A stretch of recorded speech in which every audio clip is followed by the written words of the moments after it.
मैदा सही करने के लिए क्या करना चाहिए? अरके मुरक्कब पीना चाहिए। एक दिन के अंदर 2-2 मरतबा लोगों को तलाम हो जाता है। उसके लिए मेडिसिन है, देसी जड़ी बूटियाँ हमारे पास हम देते हैं, इंशाल्लाह ठीक हो जाते हैं। अस्सलाम वालेकुम नाज़रीन, आज के प्रोग्राम में मेरे साथ मुल्क के मशहूर व मारूफ तिला सेंटर के मालिक हकीम यासिन साहब हमारे साथ बैठे हुए हैं और आज हम उनके दवाखाने में आए हैं उनसे मुख्तलिफ नौइयत के जो अमराज हैं उसके बारे में जानने के लिए कि आजकल चूँकि गर्मी है, सबसे ज़्यादा मेन मुद्दा ये है कि गर्मी के साथ साथ लोग पानी कम पीते हैं और पानी कम पीने की वजह से पेशाब रुक के आता है, पेशाब में जलन होने लग जाती है। ये एक बहुत कॉमन मसला हो गया है। इसके साथ साथ जो है वो मैदे की बहुत सारी बीमारियां जन्म ले रही हैं और ख़ुराक हज़म नहीं होती है। तो इससे मुतसल जितने भी टॉपिक्स हैं आज हम हकीम साहब से जानेंगे कि आया इनका क्या इलाज है और उसको किस तरह से बेहतर किया जा सकता है। सबसे पहले हकीम साहब आपको मैं सलाम करूँगा। अस्सलाम वालेकुम। जी वालेकुम अस्सलाम व रहमतुल्लाहि व बरकातुहू। हकीम साहब सबसे पहले मुझे ये बताएं, जिस तरह से हमने आगाज़ किया है कि गर्मी है, क्योंकि बहुत ज़्यादा गर्मी पड़ रही है, 40-45 डिग्री सेंटीग्रेड और फील जो है वो 50-55 की होती है। पानी फिर भी कम पिया जाता है जिससे जो है वो पेशाब में जलन होती है, पेशाब रुक के आता है। मेन कॉज क्या है, वजह क्या है? बिस्मिल्लाहिर्रहमानिर्रहीम। देखें जी, सबसे बड़ी वजह जो है ना ये है कि जो है ना खाने पीने का लोग जो है ना ये परहेज़ नहीं करते। ये करना चाहिए, खाना पीना जो गर्मी के अंदर जो है ना वो बड़ा तरीके के साथ खाना चाहिए और पानी तो ज़ाहिर बात है ज़्यादा पीना चाहिए। खाने पीने की वजह से ज़्यादा लोग बीमार होते हैं। यूरिक एसिड, कोलेस्ट्रॉल जो बढ़ जाता है, ये बर्गर शवारमे वगैरह जो है ना ये लोग खाते हैं, तो इसकी वजह से ये मसले मसाइल हैं लोगों के। अच्छा, अब दूसरी चीज़ ये बताइए कि मैदे का बहुत एक्सट्रीम मसला होता है लोगों को और गर्मी के मौसम में वैसे भी जो है वो कुछ ज़्यादा हैवी खा लिया जाए, ऑयली खा लिया जाए तो मैदा भारी होने लग जाता है। इसकी क्या क्यों होता है और अलामात क्या हैं? इससे बेहतर किस तरह से किया जाए? देखिए, इसकी वजह मैंने बताई है कि शवारमे वगैरह ये खाने पीने का जो परहेज़ नहीं करते, बेतुका खाना खाते हैं, उसकी वजह से मैदे जिगर ख़राब हो जाते हैं। और दूसरी वजह कि ठंडा भी खा लिया, साथ गर्म भी खा लिया, खाने पीने का परहेज़ नहीं किया, उसकी वजह से मैदा ख़राब हो जाता है। और मैदा सही करने के लिए क्या करना चाहिए? अरके मुरक्कब पीना चाहिए। अरक जो है वो बेसिकल घर के अंदर 2-3 रखने चाहिए, बच्चों को भी पिलाने चाहिए, खुद भी पीने चाहिए। मैदा कभी ज़िंदगी में आपके पास ऐसा क्या बेहतरीन मैदे का इलाज है कि लोग आपके पास आएँ और आकर वो इलाज करें?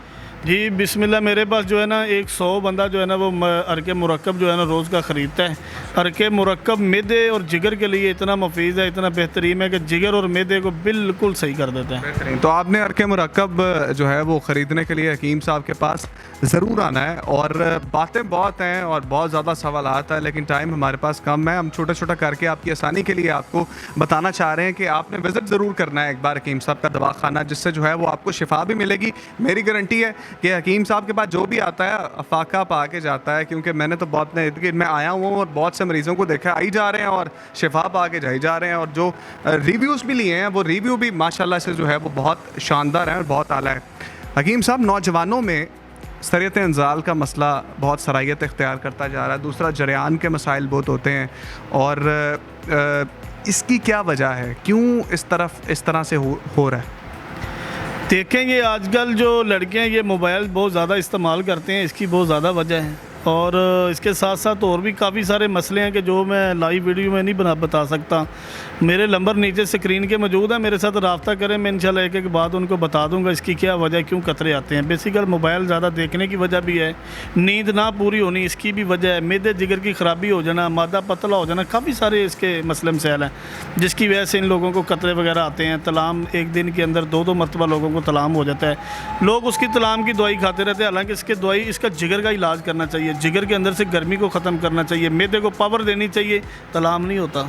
तो इस तरह की चीज़ें हैं जो लोगों को नहीं पता। इंशाल्लाह मुझसे कोई भी बंदा अगर सवाल पूछता है तो मैं पूरी ईमानदारी के साथ उसको एक नंबर बात बताता हूँ। और सरियत इंजाल का जो मसला है उसके लिए वो किस तरह से बेहतर होता है? उसके लिए मेडिसिन है, देसी जड़ी बूटियाँ हमारे पास हम देते हैं, इंशाल्लाह ठीक हो जाते हैं।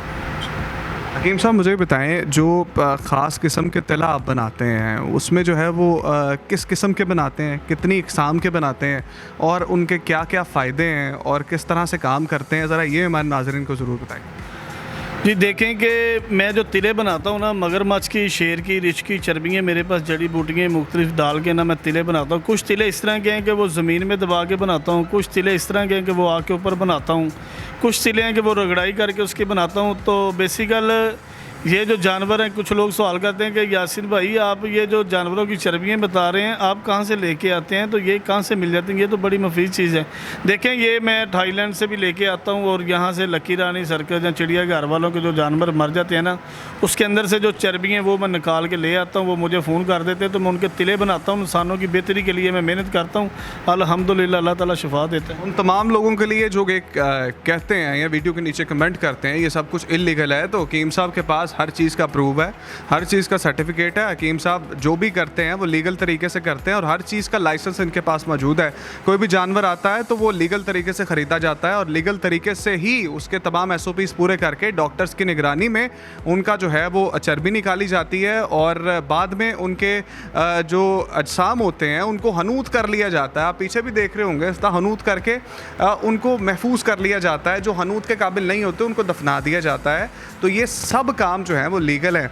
हकीम साहब, आपके बारे में एक बात बड़ी मशहूर है और वो जब मैं बताना चाहूँगा तो वो मतलब मैं भी थोड़ा सा मुस्कुरा पड़ता हूँ।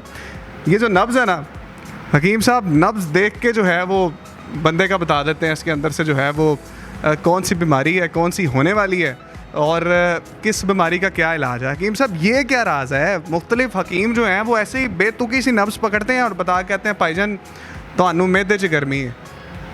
एक ही सबको जो है, क्योंकि ये तो ऑब्वियस सी बात है, मैं पता है हिकमत के अंदर मैदा ठीक होगा, सब चीज़ें ठीक होंगी। वो सब लोग ये बताते हैं भाईजान तानू मैदे की गर्मी। मैंने आपको देखा है, आप बताते हैं जी गिट्टे जोड़ा च दर्द है होंदी है, ये कितों सीखा? देखिए जी, ये तो पहली बात ये है कि ये ज़रा हाथ दिखाएं। ये मैं नब्ज़ को ये देखें, इस तरीके के साथ नब्ज़ को जब देखता हूँ ना, तो ये अगर ये देखें, ये वाली जो उंगल है ना, अगर इस पे नब्ज़ ज़्यादा जो है ना इशू कर रही है, ज़्यादा जो है ना धड़कन तेज़ है इसकी, तो फिर समझे उसके दिमाग का मसला है, दिमागी मसला है, उसके दिमाग के अंदर खुश्की है, उसको मामलात है। अगर सेंटर वाली है तो उसके दिल का मसला हो सकता है, उसको दिल की दर्द हो सकती है, वाल बंद हो सकते हैं। आगे तबीब का काम होता है, नब्ज़ ने कुछ चीज़ें होती हैं जो बतानी होती है। आगे तबीब का आगे तजर्बा होना बहुत ज़रूरी है। अगर उसका तजर्बा होगा, उसका पीरियड ज़्यादा होगा, उसने मरीज़ ज़्यादा चेक करता होगा, वो नब्ज़ दे के फौरी तौर पे बता देगा कि इसको ये फॉल्ट है, ये मसला। इस चीज़ का तो मैं गवाह हूँ। इंटरव्यू करने के लिए हमें शटर नीचे करना पड़ा है दुकान का, इतने मरीज़ थे और अभी बाहर भी इतने सारे मरीज़ हैं कि मैं आपको बता नहीं सकता, और हमें इतना वेट करना पड़ा है हकीम साहब का इंटरव्यू करने के लिए। हकीम साहब, मुझे आखिर में सिर्फ ये बता दें कि जिन हकीमों को देखते हैं लोग और उनके पास जाते भी हैं, फिर जाके ढेरों पैसे देते हैं, शिफा नहीं मिलती, वो क्या करें? पैसे अपने ज़ाया करवा देते हैं। क्यों होता है? शिफा क्यों नहीं है? जो आपके पास है वो उनके पास क्यों नहीं है? देखें जी, माशाल्लाह बहुत अच्छा सवाल आपने पूछा है कि देखें, तबीब का सबसे पहले तो ईमानदार होना बहुत ज़रूरी है और उसका 5 टाइम का नमाजी बहुत होना ज़रूरी है और तैयद गुज़ार होना ज़रूरी है। ईमानदारी के साथ ये अल्लाह की मखलूक की अगर वो खिदमत करता है ना, तो अल्लाह ताला उसमें शिफा देता है। तो जो तबीब ईमानदारी के साथ दवाई नहीं देता, ईमानदार नहीं है, नमाज नहीं पढ़ता, तो मैं तो यही समझता हूँ कि शिफा उसके जो ना बहुत कम मिलती है उससे लोगों को। हकीम साहब, अब मुझे ये बताइए कि एक बहुत कॉमन सवाल है जिसके अंदर जो है वो लोगों के जहन में भी कशमकश रहती है, मेरे अपने जहन में कशमकश है और मुझे नहीं आज तक पता चल सका। यूट्यूब भी देखा, वीडियोस भी देखी, नहीं समझ आई।